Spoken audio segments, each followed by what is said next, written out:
Nang ipatupad ang community quarantine sa bansa, isa ang Irigas City sa mga striktong nagpatupad ng mga direktiba sa local government units ng National Interagency Task Force on COVID-19.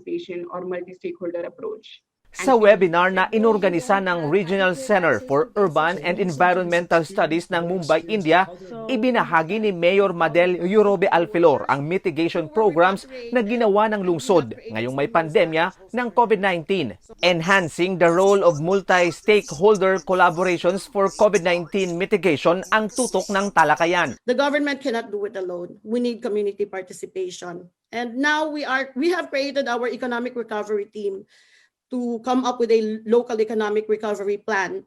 Then we are implementing measures now to build back better.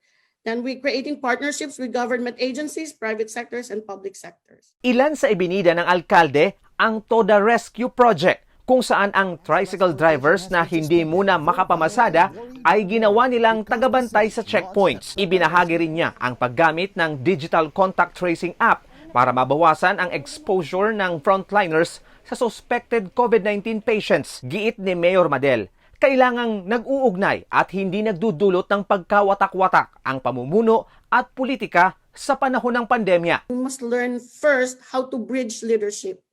We have to bridge the politics, the leaders, and to bridge to the community, meaning bridging differences and bridging collaboration, which usually compose of three segments. First is ownership, meaning bridging leader values and principles. Umaasa ang organizer ng webinar na magagamit ng mga dumalo rito ang best practices ngayong may pandemya na ginawa ng mga resource speaker sa nasasakupan nila.